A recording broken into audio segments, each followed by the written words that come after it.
नमस्कार, आध्यात्मिक संसार में आपका स्वागत है।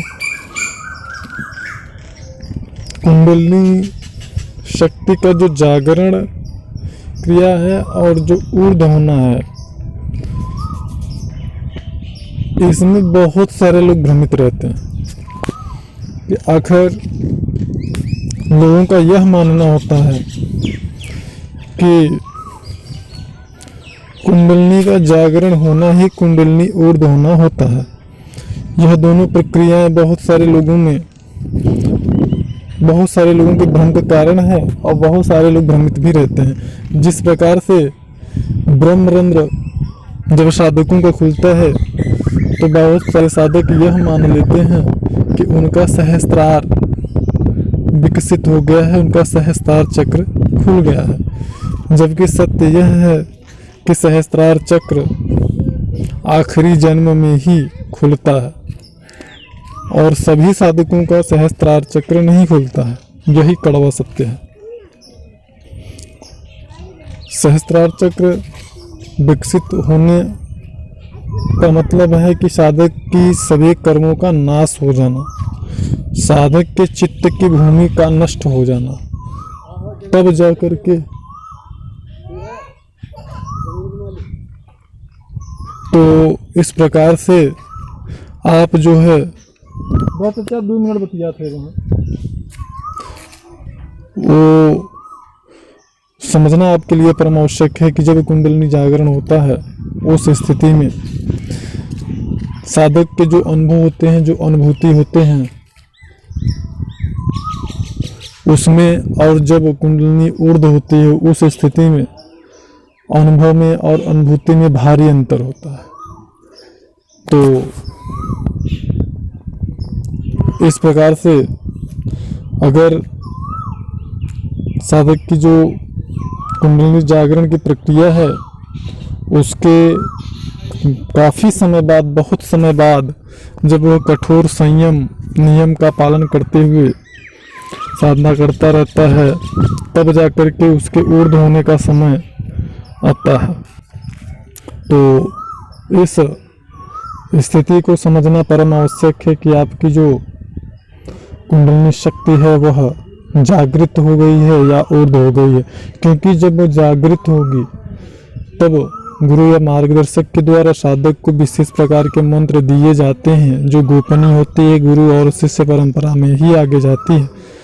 उस मंत्र का प्रयोग करने की अब तब अनुमति देते हैं और साधक को प्रदान करते हैं ताकि कुंडलिनी जल्द से जल्द ऊर्ध्व होने का प्रयास करे।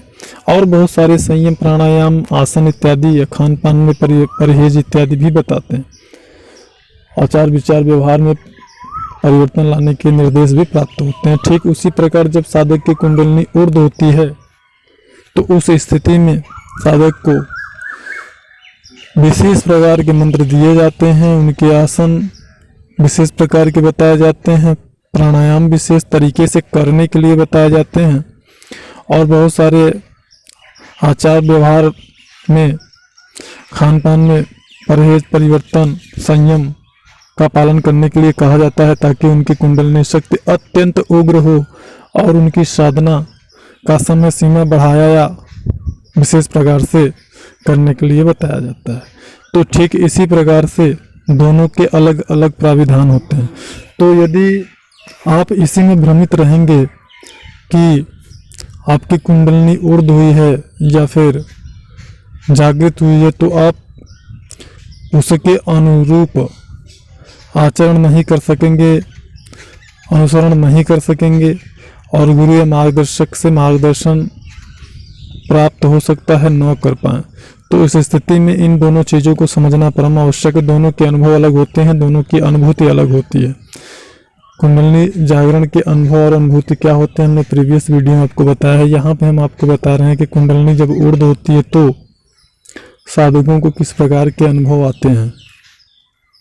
तो यहाँ पे जब कुंडलिनी शक्ति ऊर्ध्व होती है उस स्थिति में सबसे पहले तो यह समझ लें कि साधक को अत्यंत पीड़ा होती है, मूलाधार चक्र में बहुत ज़्यादा खिंचाव होता है, भयंकर जलन होती है। यह उग्र कुंडलिनी वाले साधक की स्थिति को मैं बता रहा हूँ। शांत स्वभाव वाले या मध्यम स्वभाव वाले कुंडलिनी शक्ति के जो साधक हैं वो उनको भी ये अनुभूति होगी, लेकिन उसके अनुसार जो कुंडलिनी का स्वभाव होगा।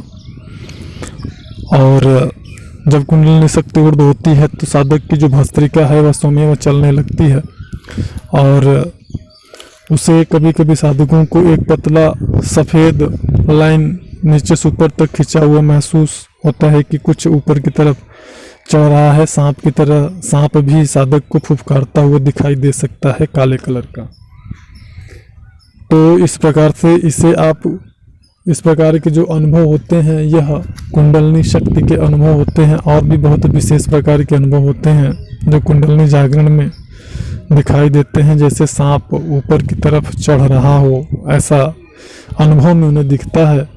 रीढ़ की हड्डी में काफ़ी जलन भी उन्हें महसूस होती है, और मूलाधार में जैसे चींटियों को काटने के जैसा, और जैसे कोई चीज़ है जो कि लिक्विड है वो ऊपर की तरफ चढ़ने का प्रयास कर रहा है, और ब्लेड से वह जो है काट करके ऊपर जगह बना रहा है जो कि चढ़ने का प्रयास कर रहा है। ऐसा साधक को साधना काल में दिखाई देता है।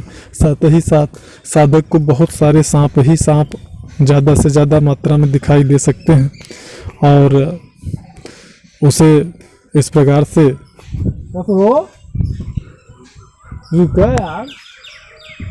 इन अनुभवों के अनुसार व्यवहार और अपने साधना में परिवर्तन लाना चाहिए, जैसा मार्गदर्शक से मार्गदर्शन प्राप्त हो।